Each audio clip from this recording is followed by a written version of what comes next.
What is going on, everybody? Welcome back to yet another episode of Sheehan's World. Thank you so much for taking time out of your day to step into my world. Today, I have a very special guest stepping into the world. I have been interacting with him on Twitter for years now. We are both massive sports fans, and we are both a little kooky in our own ways. This man, if I would have to say, there are 7 wonders in the world, but he makes the 8th. So I'm happy to introduce my friend Dylan Huddleston to the show. What's going on, Dilly? I almost said Dilly. I almost said Dilly Huddleston. Yeah, my mom calls me Little Dilly. You little Dilly.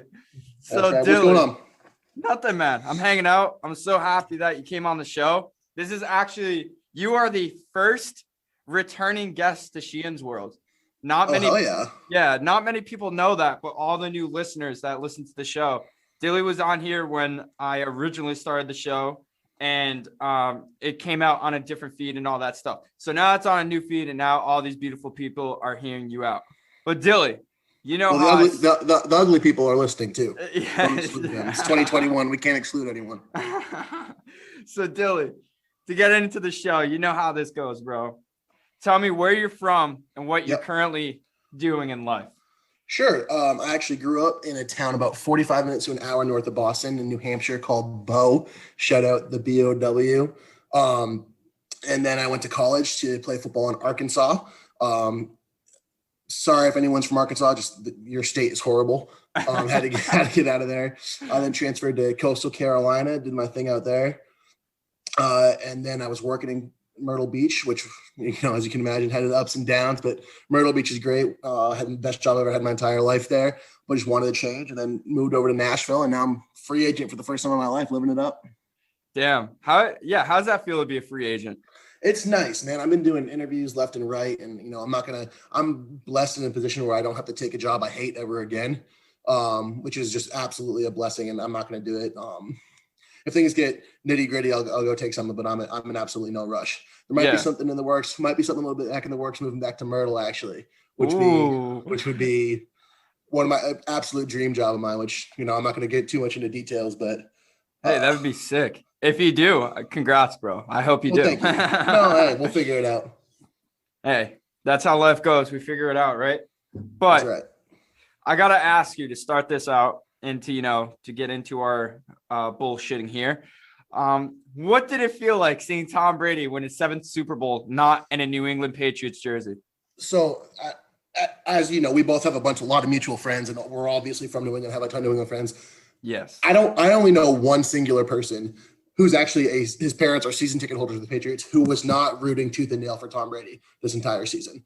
I was ecstatic for him. I wasn't as pumped as I was for the Patriots winning the Super Bowl, but I still felt it in my soul. I was getting up and down. I mean, I was even looking at the people I was with. I'm like, when they were up by 3 scores with 7 minutes left, I'm like, I'm not comfortable. I'm not comfortable with this lead. I wasn't comfortable until there was a 2-minute warning. I was like, okay, let's go.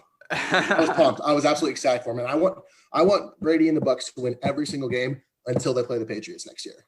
Yeah, I would love to see that. I mean, I want the best for Tom Brady. I mean, I talked about this with you before. I mean, when he first left, I was kind of like, oh, like whatever, like, which is so weird because I am like the biggest New England Patriots fan, like Boston sports fan. Tom Brady, like I grew up like this dude was winning everything for me. So of course, like I owe him my whole entire life. But like I was just like, it's all right because the Patriots were getting to that point where they were feeling like it was time to move on. And, with the assets around Brady, he wasn't going to do much. So it was best for him to leave, in my opinion. I don't think there was a lot there for him to work with. I agree. I still think that if Brady stays, they win that division. I still think they win 10 over games. The Bills. Yeah, I think the Bills lost. The Bills beat the Patriots in Buffalo because Cam Newton fumbled inside the 20-yard line on the last drive. He did that sometimes this year. Yeah, exactly. So I think they win. I don't know if they win the Super Bowl, but I was absolutely ecstatic for him. I still am. It was great, and the parade was probably the most fun I've had watching a parade that I haven't been to live. It was awesome. That is what I needed after such a tough year. 2020, I needed that. I needed that from Tom Brady. It was the funniest thing, man. I'm not even like my buddy Carlos. It's actually his birthday. Shout out Carlos. Happy birthday. Happy birthday, Carlos. He texted me today. I said, happy birthday, you animal. He goes, yeah, thanks, you fuck. I'll pull it up. He goes, what did he say? He goes, big Tom Brady fan, oh, how the times have changed. I'm like, I've been telling you this whole time, no one wanted to listen. He goes, yeah, well, when he's beating my Steelers all the damn time, it's hard. Yes, when he's always beating the Steelers. Yeah. I got to ask you, Dilly. So seeing Brady win it, and having all those emotions, how did you first become such a big Brady fan? Like, I know you're north of Boston, so it's kind of automatic. You have to be a Pats fan, but how did you, fall in love with Tom Brady? Absolutely. It all stems from my dad. My dad was the biggest sports fan I've ever met in my entire life. And he instilled that in me. There wasn't a single day where we weren't watching sports, and it drives my mom crazy. Still to this day, when I tell her, she's like, why are we always watching sports? There's always something, Dylan. Can we just, turn the TV off and have dinner? And there's sports on all the time. You're not going to miss anything. And I'm like, Mom, God bless America. Thank you. We have sports every single day. This is great. This is absolutely great. She gets sick of it, but yeah, my dad absolutely instilled that in me. And, I kind of feel like a connection with them when I am watching those sports. So that's where it started from. Yeah. I can definitely understand that. Like growing up, all I was talking about was sports, live, breathe, and die by sports. And honestly, it still is. That's what I know best in life, and that's what I want to do in my life. So, if my girlfriend down the road wants to, marry me and she's fine with me watching sports all the time, which she is, then that's beautiful, because that's all I'm going to be doing with my life. Yeah, no, me as well. Someone asked me a legitimate question. I was like, if your wife was going into labor and Tom Brady was playing in the playoffs or the Patriots playoffs, what would you do? That's tough. That's tough. Good luck, honey. We know how it goes. Put me on FaceTime. Yeah. No, that's tough because it's a realistic scenario. 20 years down the line, Tom Brady could still be playing. 100 years down the line is what we're talking here. We're not having babies anytime soon. Yes, sir. I got stuff that I have to get done in my life first. But no, the way I felt about Brady winning his 7th Super Bowl, it felt great. And again, it's what I said. I don't really think you may think he might have won the division, but I don't think personally he wouldn't have gone as far as he did with this Tampa Bay Buccaneers team. And I agree. I agree with that. It's just, but I know never to count him out. Would it have surprised me? Yeah, I never count him out. You can't. But it's just I don't see the potential with the weapons that he had here compared to what he had in Tampa Bay. Oh, absolutely. But this is Brady's never won a Super Bowl when he's had a Pro Bowl wide receiver on his roster. Yeah, of course. And the one time we did have that, they went undefeated and then lost in the Super Bowl. Well, there was that one, and then the Super Bowl against the Eagles, Brandon Cooks made the Pro Bowl that year, but of course he got knocked out in the first quarter after trying to do way too much. Yeah. He had Gronk, obviously, but that's a tight end. Yeah. So I was just ecstatic for him, and just seeing the way he was celebrating. It felt like it was a different sort of celebration to him. When he's with the Patriots, it's all about hard work, and he's all about hard work. But in Tampa Bay, I felt there was a different, just a sense there, a sense of like the atmosphere was different. So one, I feel like it's a little bit more weight off of Brady's shoulders, and he gets to enjoy it way more. Obviously, from what we saw with the 3rd string QB carrying him off the boat. But that was hilarious. That was so funny. They made the 3rd string quarterback babysit him. That was so funny. That's your contribution to the team, buddy. We appreciate you. Yes. When you're a backup QB to Tom Brady, that's basically what you do. And Brian Hoyer knows how that is. You're basically just there to pick up the trash and help him when he is trashed. So no, that was awesome. That was so fun to see. No, that's absolutely the life. His name's Ryan Griffin. He's been playing for 8 years, thrown 4 passes in the NFL, and has a crazy net worth. If you can get that job, hold on to it. Yeah. Be a 3rd string quarterback. Yep. Yeah. Best job to have, definitely, by far. But yeah, it was incredible. And then seeing him throw the Super Bowl trophy, while he's just, across the water, boat to boat. Imagine if that went into the water. That would have been crazy. But that just shows how much like these rings now. It's just like another ring to him. As much as he loves getting that next ring, it's just when he gets that ring, it's another one. And it's crazy. I could not imagine. I can't believe he chucked it. I was like, there's no way. The coolest part was Vivi going, Daddy, no. Yes.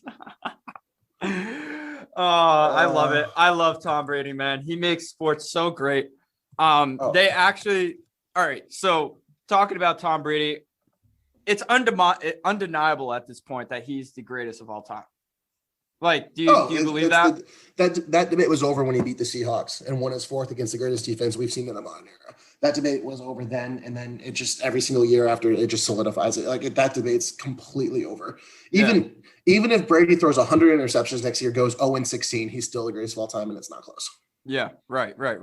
Yeah, it's not close. Yeah, I don't think there's any chance for anyone to catch up anytime soon. I mean, they're saying that Pat Mahomes is going to be that guy down the line. I mean, I want to be surprised if he was competing with him down the line. You think he's going to win? It's hard to win in the NFL. Like, people don't understand how dominant Brady really was. It's like it's not something you can do in the NBA where you get the Warriors and you go 5 straight years. Like, it's completely different.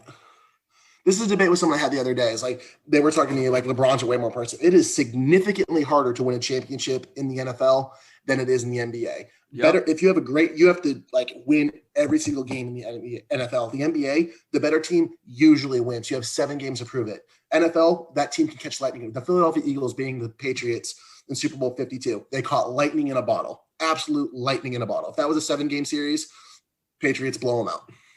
Yeah. Yeah, right. And in the NBA, you're not really worried about, I mean, there is set plays and everything like that you got to worry about. But in the NFL, your IQ has to be through the charts, your football IQ and all the schemes you have to remember and being able to recognize the schemes mid-play. Like there's like I love the NBA, but the technicalities and like how complex everything is, the NFL beats that out by a million. Correct. Like absolutely. Like it's absolutely insane. And it's not that I don't like Patrick Mahomes. I think he's an incredible talent. It's just his family makes him so hard to be liked. Like his fiance and his girlfriend, bro. Beyonce now, and his friggin' brother is just his brother. They just make him so hard to. It's so hard to root for the guy when they are the most annoying people on the internet. They're like LeVar Ball, but worse. Like I cannot stand them. At least LeVar Ball calmed down though. He's gotten to the point where he doesn't like. He still talks here and there, but he's not what he used to be. Well, because everyone finally realized, well, this guy's a friggin' idiot. You need to shut up. And then ESPN finally stopped talking about him and stopped giving him flame. Like that's what it's just ridiculous. But no, I don't think anyone's ever going to catch him. I don't think anyone's going to get to 4. Patrick Mahomes obviously is the closest, has the best shot at it right now. The only quarterback still playing in the NFL that has 2 is Ben Roethlisberger, and he looks like a shell of himself. However, I do think that the Steelers are going to get J.J. Watt. I was saying that to my roommate today. I said, imagine if J.J. Watt goes and joins his brother in Pittsburgh. Both of his brothers. Oh, yes. The fullback, right? Yeah. Which would be cool. I don't know. Like, the only reason he won that was because he wants to win a ring. Like, he's in win now mode. He's at the tail end of his career, obviously. I think he's 31 or 32, but for D lineman, that's, you're getting there. He's still great. I honestly, I could see him going to the Bucks on a cheap deal. I could definitely see him doing that. Yes. I also see Green Bay. Green Bay also. Yeah, he's a Wisconsin boy, so that I see that one as well. But or I would say the Chiefs, but they're in more of salary cap hell than the Steelers are. Yeah, they're in a little bit of trouble right now. I don't know if they're going to be able to retain all the talent they have. They're signed. They're good for another year. With Kelsey and Tyreek Hill, who should be in jail. Tyreek Hill should absolutely be in jail. Scumbag of the year. Weekly reminder. Yep. Scumbag of the year. Actually, scumbag of the decade, possibly. I hate him. Yeah, they're good there, but they have no freedom whatsoever. Yeah. I don't know, man. It's it's going to be interesting when it comes down to it. Like, you think Kelsey and Tyreek Hill are both going to want to stay, take their deals a little bit cheaper? I don't know. Yeah. You're shaking your head right now. Exactly. So that's going to be hard for him. Here's the thing with Pat Mahomes. He had such a good build around him to start his career. Such a good build. Such a great build. So it's like, we haven't even really seen yet what he can be when he has limited talent. Like when Brady had limited talent. Let's see what happens when Pat Mahomes has limited talent. I agree 100%. And I'm also throwing Andy Reid is an offensive genius, an absolute offensive genius coach. I respect Andy Reid. I know he always, in every single playoffs, he makes that one stupid thing, like calling a timeout with under a minute left in the second half when the Bucs are driving. What are you doing? Why would you ever call that timeout? That was idiotic. But he's an offensive genius, probably the greatest offensive head coach of our generation that I can think. People want to throw it like Sean McVay maybe, but I think Andy Reid's an absolute genius, but here's a point that a lot of people are going to call hot take or that I'm crazy. You take Russell Wilson or Deshaun Watson, you throw them in that exact same offense with Andy Reid, Tyreek Hill, Travis Kelce, all those weapons. I think they put up the same numbers easily as Patrick Mahomes. You think? I do. I truly think. I think with Deshaun Watson easily. If Russell Wilson's been hit 400 times over the last 3 seasons. Or no, that's not right. Over his career, he's been hit 400 times, which is insane. He's running for his life out there. Every single, Patrick Mahomes in the Super Bowl, getting rushed around. That's what Russell Wilson goes through every single game. Mm-hmm. Yeah. No, the Bucs defense was all over him. He had no chance. And what did they say? He ran like 400 yards. And but that's more than anyone's. But of course, he extends plays like no one else. I get that. But yes. So does Russell Wilson. So can Deshaun Watson. I think you put giving them those weapons, they do that exact same thing. Right. So just to get back to the Patriots a little bit, what are you expecting them to do? They need a quarterback. Clearly, I do not think Cam Newton's the answer. I know last time I talked, we were right in the middle of that series. I think it was right after the Patriots played the Chiefs, and we talked if Cam Newton had played that game, they would have won because Cam looked great at the start of the year, and then he got COVID and it just all was bad. He lost his rhythm. Yeah, bad. That's what I was afraid about. Yep. He went through 4 games in a row. We didn't throw a single pass to the right, which is just absurd to think about. He didn't throw a single pass to the right. Wow. I didn't even know that. Yeah. Cam, what are you doing, buddy? Come on. So there's that. But I don't think Cam's the answer. I know everyone on Twitter is on the Stidham train. I'm off that big time. I don't know who I want though. I'm hearing Jimmy G a lot. I like Jimmy G. I just don't think he can stay healthy. I don't need a quarterback that's going to miss an average of 6 games a season. He's had 1 season he's played. That's the year that the 49ers went to the Super Bowl, that he played all 16 games. Yeah. So if it comes down to that, you don't have a lot of options. So if they do need a QB first, they have Jimmy G. They can go after Jimmy G. They have Cam Newton they can go after. But after that, what are you really looking at? Oh, if I can get Deshaun Watson, I do that hands down. Whatever you want. Gilmore, of course, anyone would do Gilmore, that. 2 first. Give me Deshaun Watson, absolutely. Hell, Urban Meyer's an idiot, so let's go ahead and trade the Jaguars next 10 years first-round picks. Go get Trevor Lawrence. I'll be happier than a clam.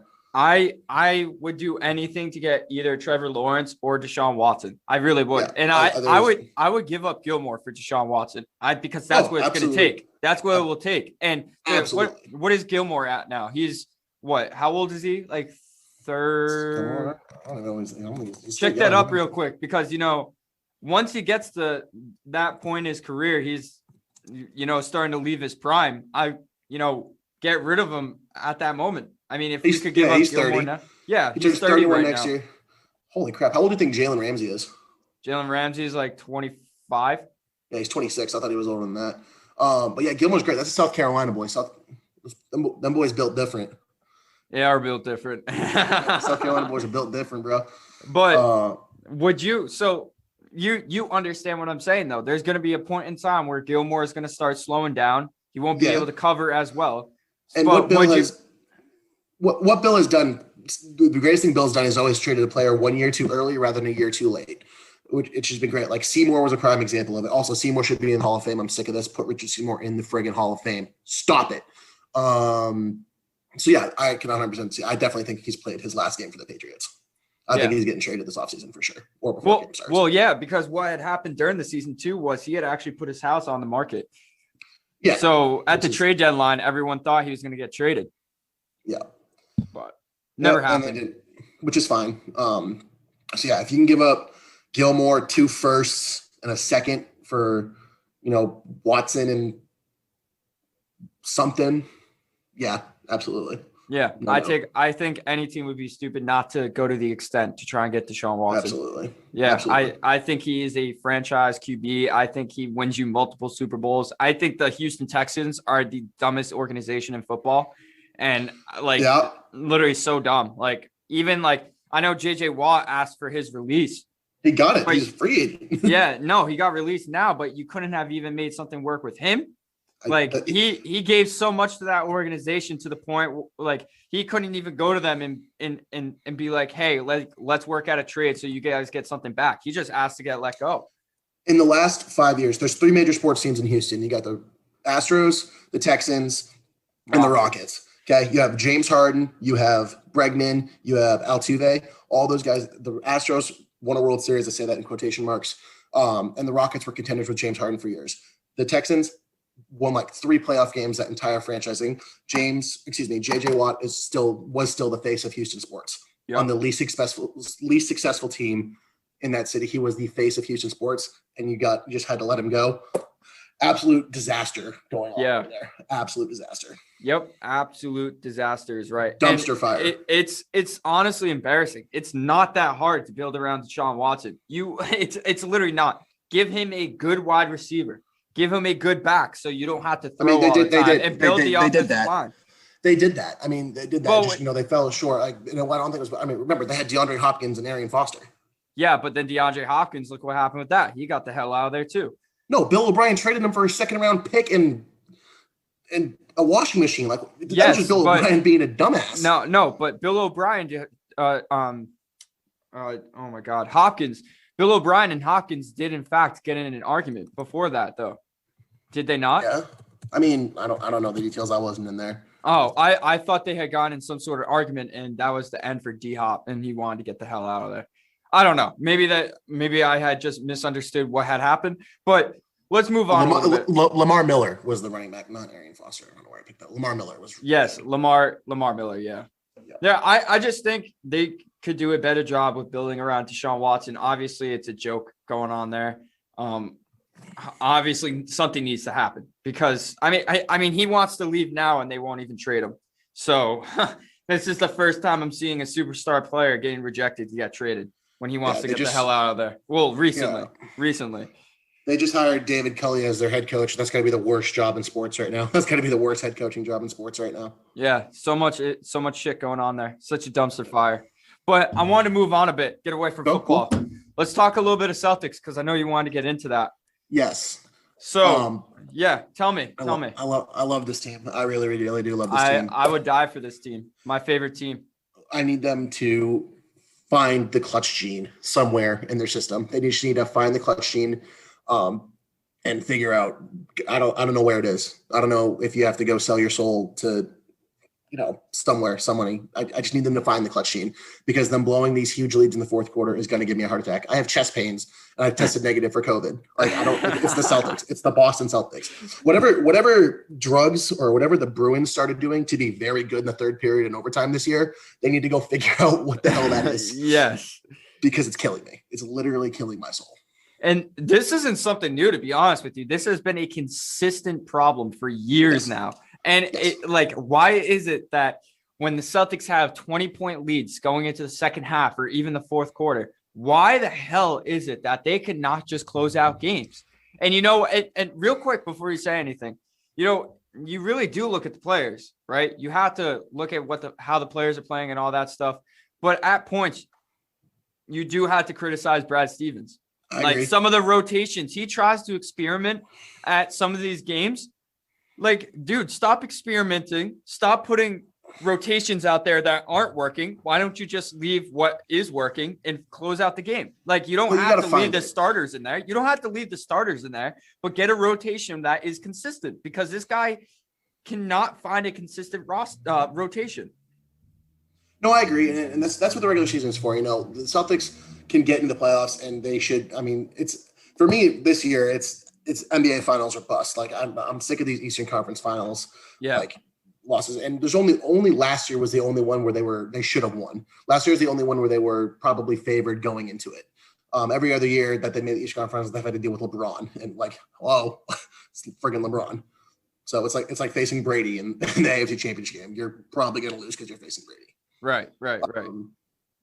But yeah, I don't know. Like when you're talking about rotations and whatnot, like what's your ideal starting five, and then your first three off the bench? Well, my ideal starting five, I'm going to go Kemba, Jalen, Tatum. The 4 spot is so tough, to be honest with you, because you could either put Grant in there. I like how Semi played last night. I was saying Semi should start at the 4 because he's just stronger. He's more athletic, can move a little bit on defense. And then either putting like Tice. Tice has been on fire. Keep Tice in there. First 3 off the bench. I mean, once Marcus Smart comes back, that's going to be a little bit difficult. Now, do you keep him on the bench or do you have him come back into the starting lineup and you run it with Tatum at the 4 and then you keep Tice at the 5? Like, I would like that. I would like Kemba, Smart, Jalen, Tatum, and then Tice. And then the 3 guys off the bench, you could probably bring. So it's either going to have to be Thompson, which it will be Thompson. TT, yeah. And then it's going to be Pritchard, which I love Pritchard. And then and then after that, that's where the problem starts to occur. There is not enough depth and there's not enough threats coming off the bench where you can have a comfortable 3, like a comfortable deep 9. Like go to 9 players and you can win with those 9 players. So all right, cool. First off, I love the development of Semi this year. Absolutely love him. Yeah, he's been on and off, but I love it. So here's mine. And so if I have your lineup, I put Semi's at the 3, not the 4. Tatum's at the 4 if Semi's in the lineup. Switch swap, yeah. For sure. So Kimba, obviously. Then I got Jalen, and I'm gonna leave the 3 spot blank. Actually, because I'll go ahead and put Jason in the 3 because Jason can play anywhere on the court apparently except for center. And I want the 4 is where my question is. It's the 4. And I want to start seeing Time Lord start. I think Time Lord is the best pure center that we have. He runs the floor well, he blocks shots, and he rebounds. Yeah, he's a little bit out of balance on defense a little bit. I need to see more Time Lord minutes for sure. Yes. No, I agree with you. And then I know the whole 2 big thing didn't work. I don't think we tried the correct 2 bigs. I don't think Tice can play on the floor with Tristan. I think if you put Tristan and Time Lord on the floor together, that's going to be a problem for defense. And then I want Tice, Smart, and fast PP off the bench first. And then Semi, depending on how the game's going. If we need shooting, put Semi in. If we need defense, put Grant in. The thing is right now, Daniel Tice is the best 3-point shooter in the league currently. Okay. So I'm keeping Tice starting. He shoots 2 3-pointers a game. All right. Yes, I know that. But even without shooting, his defense and everything, he's been playing well. So I'm actually going to keep him starting over. I'm going to start him over Thompson. Until we figure out which NBA wife he fucked. Yes. And he keeps getting all these bad fouls. We need to figure out this problem. We need to kill that problem and have him write an apology note or something. We send him a cake, a gift. The wife, a Valentine's Day. We'll send him something for Valentine's Day. I'm sorry. Because he gets these fouls and they're bogus. And those 6 points off the 2 threes that he makes every game, he gives back in the 4 free throw shots that in the 4 fouls that he's going to take every game, even if only 2 of them are real.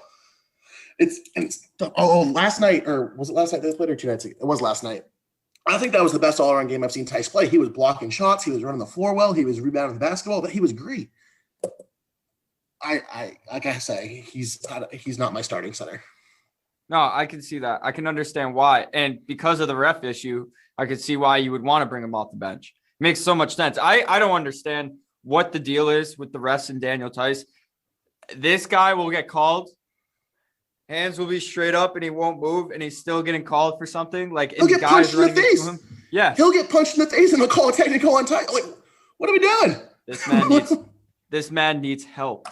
Oh. Help my man Daniel Tice. But yeah. I can understand your point. Those are good points. Should we start a GoFundMe for the refs' wives? Think we can get that trending? A GoFundMe, send them flowers. I'm sorry. Chocolate covered strawberries, white chocolate. Right. We'll do white chocolate covered strawberries. Happy Valentine's Day. Stop screwing Daniel Tice, please. In the shape, and although he does have the coolest tattoo, I think that tree tattoo he's got on his shoulder. Yes, I think sick. Daniel Tice. Sweet. Daniel Tice. his progression in tattoos since he's first come to the Celtics is sick. I'm not gonna lie. Oh yeah, elite tattoo progression. Yes. From the time he joined the Celtics, elite. All right. Also, worst tattoo progression. Tatum's tattoos are horrible. Yes. He had God's plan without the apostrophe on the back of his shoulders for like a year. Yeah, it says God's will, I think. God's will, God's plan, whatever it is. It's crooked. It's not even centered. I don't like it. And they didn't have the apostrophe on the longest time. Bro. Yeah, JT, I love you. Yeah, no, JT, like don't ever leave, please. But fix your tattoos. Maybe we could get matching ones someday. We're both the same age. I'm just letting you know. I'm a month older 16? than you. I am actually 15. Oh, well, it was your birthday yesterday. Happy birthday, Sheehan, by the way. Shout out to Sheehan, man. We were supposed to do this yesterday. He's like, yeah, I'm going to be too hammered. Forget that. Yeah, I only stuck. Yeah, it didn't happen. I only drank water last night. It's happening tonight, though. It was my 23rd yesterday. Jordan year. Happy birthday. Thank you. I Jordan appreciate year. that. It's a good one. Yes, I have to make it legendary. Sheehan's World will be legendary this year. Promise. Yep. But yes. Getting back to the Celtics, though. Okay. Getting back to that. I got to ask you about their recent struggles. You know, they lost like 8 of the last 12 before last night. Kemba's really been struggling. What are your thoughts since Kemba's come back? Well, I think it all stems from that. I mean, Kemba was shooting something like 9 to 19% since his return. He had a good game last night. It was good to see him play well. But Kemba was just not playing well. I think that's a big piece of why the Celtics have been struggling. The Utah game, I'm not mad at. Utah's really hot right now. I think they have the best record in the NBA. Yeah, they should have won this. They should have won the Suns game. The Kings game was sickening. But they lost the Lakers because Kemba missed a wide open shot that he's hit 100 times in his career. Okay, I can forgive that. I still want him taking that shot. They also scored 4 on themselves. Correct. 4 absolutely. On themselves, and they lost by 1. And Jaylen Brown missed 2 free throws at the end of the game. Yes, should have won that game. Absolutely. So that one was the most that's okay, whatever. It's the Lakers. I can forgive that. I hate the Lakers. Let me rephrase that. I cannot forgive it. I can accept it. I can accept it because they should have won that game for sure. After that, everything blew up. The Warriors game was great. They beat the Warriors, even though Steph dropped 40 points. Yeah, he dropped crazy, like 38, I think it was, some crazy amount. He's insane. He's unbelievable. If he gets hot, he's probably the most unguardable player in the NBA when he's hot. Yeah, I could agree because he can shoot from anywhere and he hits. It doesn't matter. He's just silly. He goes silly goose. He goes absolute silly goose. So I can forgive it. And I think, the eye test is there. They're doing the right things. They're just, sometimes the shots don't fall. I think things will be turned around. And this is the time to experiment. We're still in the first half of the year. This is the time to experiment with lineups and then, turn it up in the fourth quarter of the season, get to that, 3 or 2 seed. I don't know if we're going to get the 1 seed anymore, but get to that 2 or 3 seed and then, go win it. Go win the East. We know the Sixers are going to lose in 5 or 6. We know that's going to happen. That's the last team I'm worried about. The thing is, you let. I saw someone say this the other day. If you just let Embiid do his stuff and you worry about everyone else, they're still going to lose. Like Embiid could go off for 50 points, and if you shut everyone else down, they're going to lose. It is true. Oh my God, Mookie! Hello, Mookie. Embiid is my MVP so far this year. Want to say hi here? Hi, Mookie. Oh, thank you for the kisses. Yes, Embiid has been unreal. And I honestly think it's because, when you get a coach like Doc Rivers and who puts so much faith into his players, you're going to be able to get better. Like just off of that, you will improve your game. It gives you more confidence. It gives you more freedom and it gives you more opportunities to do stuff you weren't doing before. So, I think that was a great signing getting Doc Rivers in there. I thought it was going to be tough for him when he first signed because, I wouldn't want to, consistently exit from the playoff each year because I don't know how to build a team around Embiid or get rid of Simmons and make that team better. You know what I mean? I would hate to consistently see that because Embiid's career, to be honest with you, Embiid's career is getting wasted by the Philadelphia 76ers not making the right move to, maybe pull on moving Ben Simmons and getting a shooter or someone that can do basically everything he does and shoots because that's their problem. Like Ben Simmons, he has great hands on defense. I think he's a good defender, but his offensive game, like even though he can, his passing could get better, his court vision, He doesn't shoot. And that's the thing. He's so one-dimensional on offense. It's just, you're never going to get better. You're never going to go further in the playoffs because people know how to play you. Did you see the end of their game last night? I did. Yeah. I watched the whole thing. Yeah, I did too. He just the Celtics. No, the 76ers game. Yeah, I didn't watch that at all. So I think they were down by 2 and Doc called a timeout with 3.1 seconds. So they're inbounding on their offensive ends, and they're out of timeouts. The refs at the 4 count. Ben Simmons inbounding the ball. He just chucks it in the middle of the defense, and turns it over and loses the game. What are you doing? Horrible. Ben Simmons, elite defender. He's playing the wrong sport. Ben Simmons he's from Australia, right? Yes. He would be the Australian national soccer team's goalie, probably be the best in the world. Probably would be. Honestly, the wrong. He's tall as hell. He's great at defense. He has great vision. And we'll work on the kicking. He would be the Australian. He's 6'11". He would be the Australian national team's goalie, and he might be the best in the world. He's playing the wrong sport. Yes.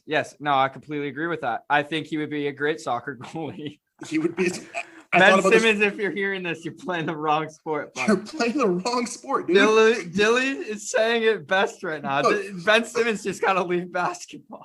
You do, dude. You got to go play What if he played handball? Handball even. If he played handball. No. He's too. No, I mean, yes, he'd be. Yes, great at handball. He needs the national. He would own at handball.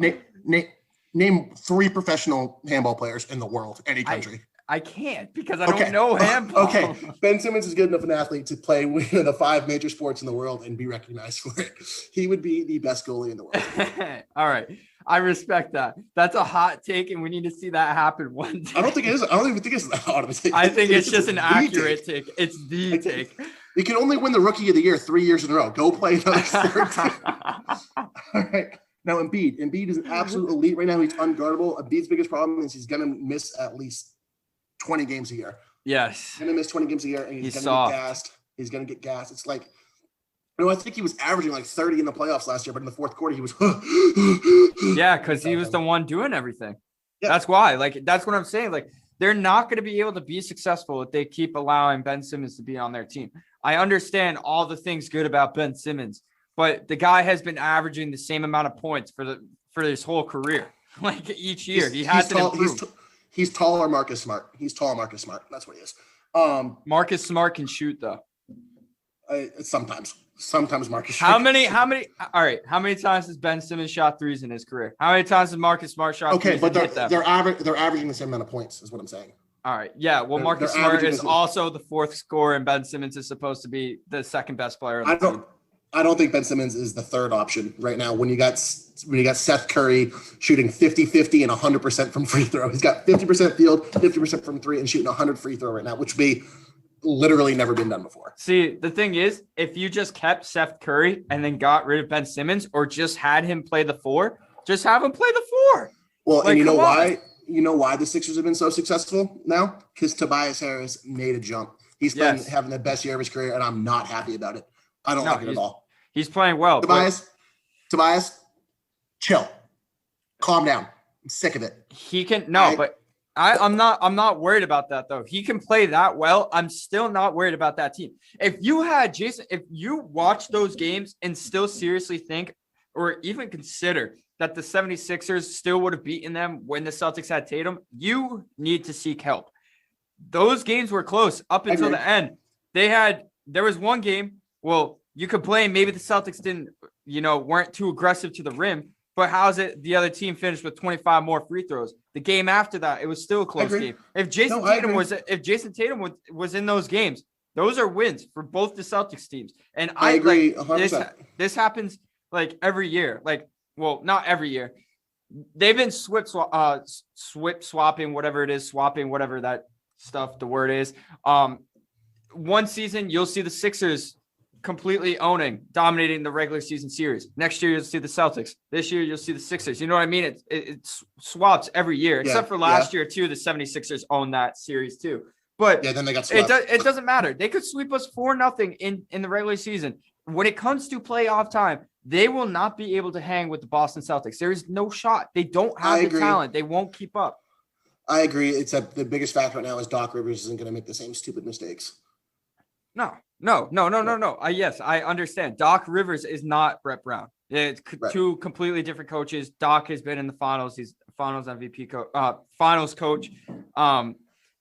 He won't make the same mistakes, but I also still firmly believe with Doc Rivers being there and everything, like I don't see it. I don't see the 76ers being able to keep up unless Ben Simmons starts dropping threes and scoring buckets, like dropping 40 a game. They're not going to do anything. They don't have it. They don't have enough. And I firmly believe that the Celtics, if they can figure it out, if they can get one more addition, if that addition's Harrison Barnes and they figure out a way to get him, if they just get another, they're not going to get Harrison Barnes. I don't think the Kings. No, I don't think either. But I'm just saying, if they can get another threat option off the bench, who is a scorer, because I think the big position in the East isn't that much of a deal right now. DeAndre Jordan, when it gets to the Eastern Conference Finals and it's the Nets, I've been saying this. It's not about being able to stop the Nets and how much they can score, because you're not going to be able to stop that. It's a matter of if you're going to be able to score more than them. Obviously, that's how basketball works, but they're scoring 130 points per game. You have to score more than 130 points per game. Thanks for that hot take, Booger. Yes, the team that scores more points is going to win. Thanks, Booger. I don't know if you guys know this, but the point of basketball is to score more than the other team. Yes. That was so stupid of me to say, but you understand what I'm saying. Like, I'm not worried about the Nets. I'm not worried about the Nets. They're gonna kill themselves. These Celtics are gonna have to be able to score at least 130 points per game in a 7-game series. At least 120 per game in a series. 130 would be more realistic for him, because that Nets team, if you watch them, they're averaging a ridiculous amount of points per game, but their defense is actually the worst in the league.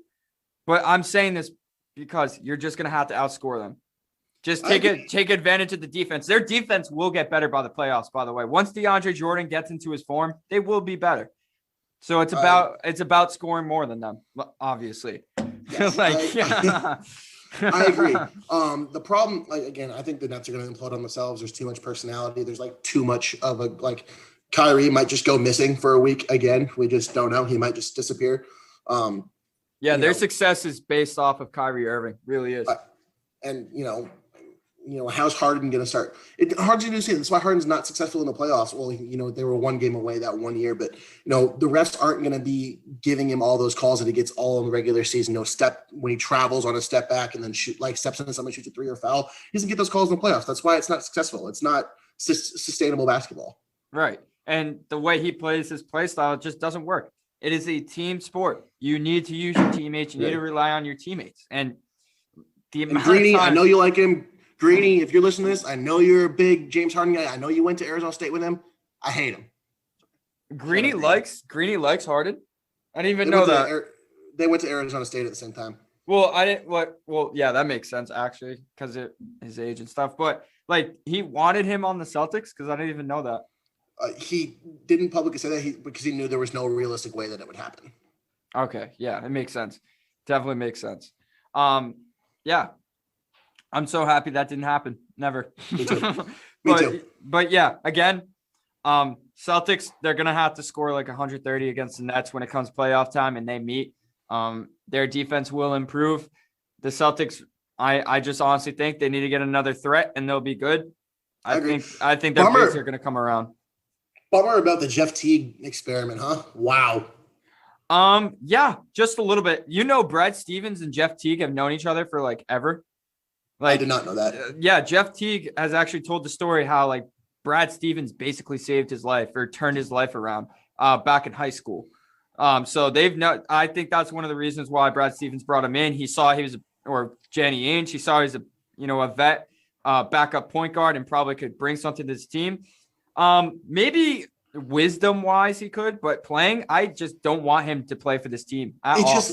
It looks like he doesn't want to be there. No, he just looks like he could not give literally any little bit of poopy. that he's on that floor. Right there. He just looks like he doesn't care. Like if he like goes drives lazily, shoots a ball, he's not chasing rebounds, and that's not him. And I respect you because he's had a hell of a career. Like when he was on the Hawks, he used to torch the Celtics. He used to torch us. Like I just need some of that. Yeah. I just lost my train of thought right there. You're good.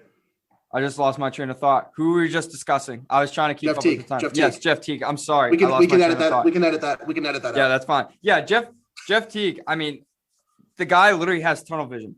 He will dribble and dribble and dribble. Won't pick his head up at all. Won't look for teammates. Won't do anything like that. The guy is a net negative to this team. When he is on the floor, he literally does not do anything. And when he does have a spurt of doing something good, I don't even feel good about it. It's just like, yay, like, good job, man.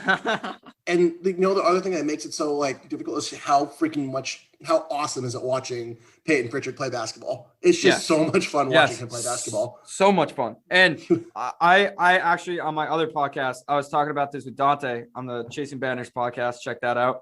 I was saying at this point, I would rather just have Carson Edwards take all of Jeff Teague's minutes and just to see what Carson Edwards would do.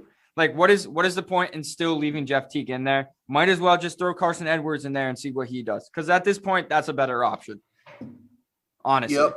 Honestly. I agree wholeheartedly. And, I want more taco minutes. I don't know if that's just me being selfish. I want more taco minutes.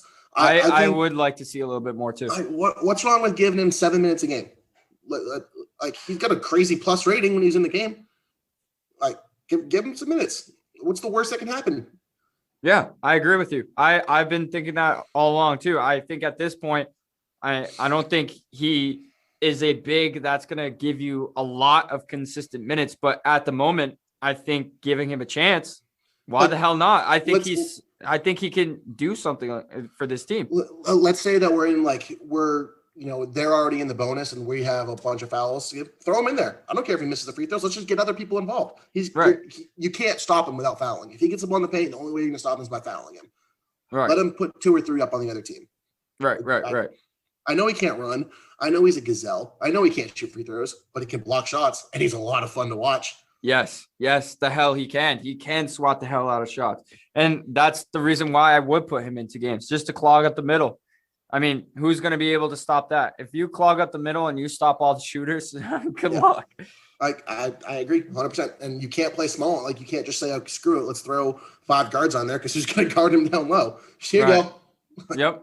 Yep. And what, you saw what Russell Westbrook, one of the most, crazy athletic guards we've seen in our time. I mean, he used to throw it down on guys. And he went to go do it against Taco, and Taco was having none of it. So I don't think Russell Westbrook's throwing it off on a 7'100" person, though. Yeah, no, not anymore. At least not anymore. Let's transition. Let's talk some Red Sox. Yes, that's what I was gonna do. I know you want to talk some Benny. I need some Benny biceps, Benny. Buddy. Benny butt cheeks, Benny biceps, Benny big curls. Best of luck, dude. Best of luck. I wish you had nothing but the best, Benny. And I know that you're probably going to have a bounce back beer and we're going to look stupid for this. It was time. Benny. Love you. Yeah. It was tough to see him go because he was a part of 2 World Series, right? Just one. He came up in his rookie year. And so his rookie year. That was 2018, right? No. No, it was before that. It's actually he first started playing. So, on the MLB, you can play a set number of games before you're considered a rookie. Yes. So he came up in 2017. No, excuse me, 2016. He came up in 2016. David Ortiz's last year, and he hit a home run in the playoffs against the Indians. And that's where we're like, oh, yes, Benny Bonds, this dude's gonna be good. Drafted him out of Arkansas. Coolest thing about Benny Biceps, he never played a AAA game. They pulled him up straight from AA. And he was good. And everyone thought that he was going to win the Rookie of the Year. The next year in 2017, came in second to Aaron Judge and that horrible gap in his teeth. And then 2018, he was great in 2017. 2017, Benny was awesome. 2018, pretty good. 2019, big bad year for Benny. Benny did not have a good year. And then this little fake half season we had in 2020, he was just terrible. Yeah. best of luck, Benny. You were awesome. And now that whole outfield's gone because Jackie Bradley Jr. is probably going to sign with someone else. And now there's a little bit of glimmer of hope apparently that he's coming back for the Red Sox. But, he can't hit. He's an awesome center fielder. He just can't hit, though. Yeah. Yeah, I was trying to find my bearings there with Benny Biceps there. I knew at one of the seasons he had come up for a postseason run, and I didn't know which one it was. But, yeah, I mean, from what I've heard and from what I've seen, they didn't get that much for him. Do you believe they should have gotten more? I don't know. He had no value right now. He's on dental and they got, like 5 players. Those elite players, those PTBL, player to be named later? That's an elite pickup right there. Yeah. No, I think, with the Sox going forward and with Shane Bloom, we brought him in to play some money, to do some money ball with the Red Sox. So he's going to go for low bargain guys, low contract guys, whatever it is. He's going to go for guys under the radar. So this, upcoming season, it's definitely going to be interesting. I think the rotation did get a little better. The offense was there to begin with. It's not like the offense was poor. I mean, they have Xander, they have Devers, they have a couple other guys in there. So it's not like they're poor, but the offense is going to be great. I mean, I think it's just the rotation, the pitching rotation. Well, right now the rotation is actually pretty good if Sale comes back healthy. That offense is a big bounce back year for Jumbo Dong. JD Martinez is going to have a big bounce back year. I firmly believe. And yeah, I was really, really, really happy with Alex Verdugo. So that's great. I had it all written down. I lost it.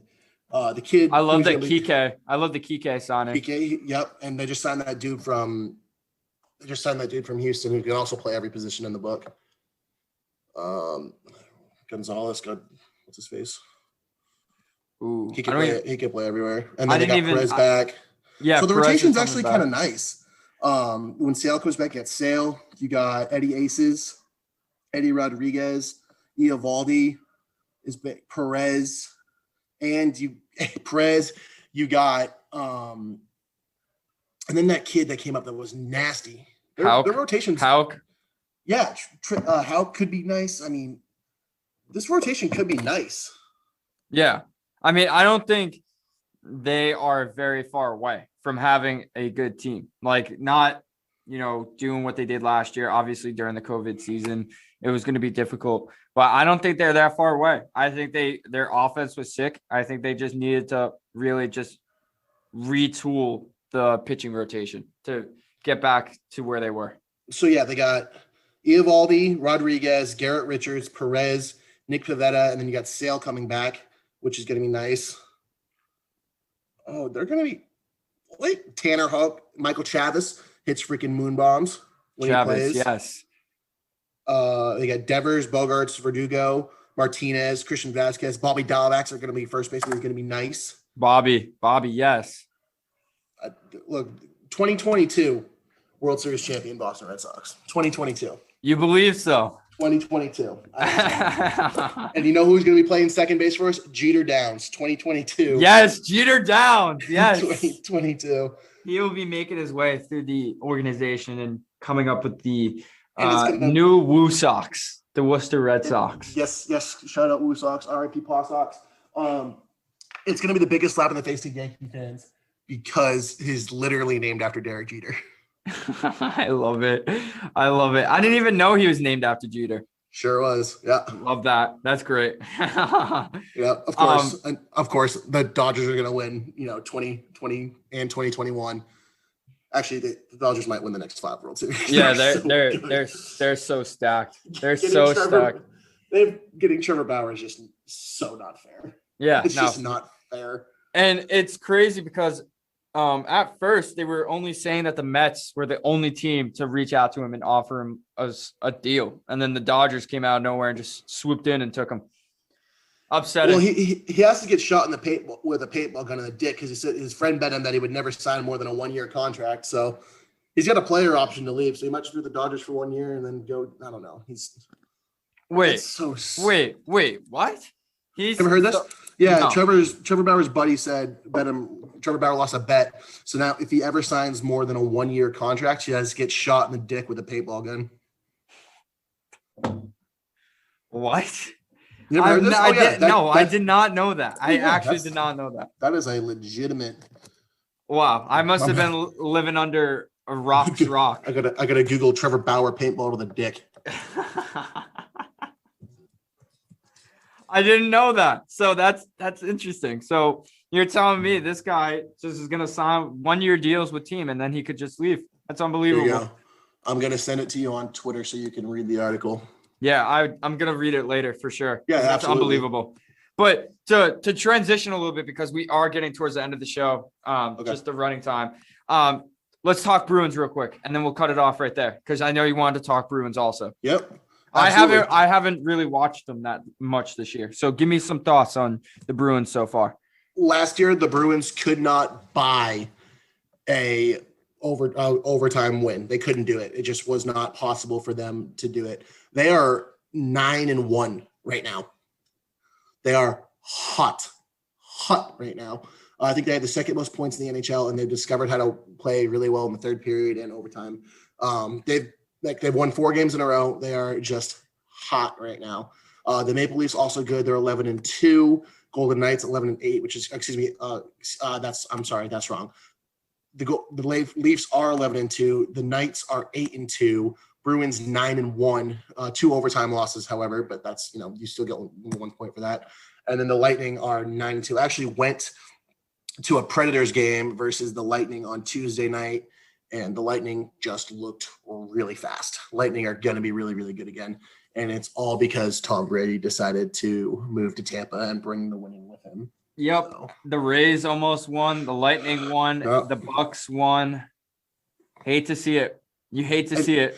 And I think it was Feidelberg from Barstool did this, charted this thing where wherever Tom Brady is, that city has substantial athletic success. Like when he was at Michigan, Detroit was really good at hockey. It was crazy. When he was in high school, when he lived in high school, the 49ers were going through their freaking dynasties with Joe Montana. It's absolutely crazy just tracking Tom Brady's success. And that's unbelievable. Yeah. Tom Brady. So literally wherever he goes, they are most likely going to win. Yeah, no, just a fact. It's literally it's sickening. It's charted success. It's wild. That's unbelievable. I didn't even know that during that time he was at Michigan. Well, just thinking about it now. I mean, obviously the Red Wings were good during that time. So obviously when Brady was there, they were good. Yeah. I didn't even think about that though. That's wild. Yeah, no, it's absolutely. That's so crazy. Okay. Yeah. I just pulled it up here. Let's see here. Where's the chart?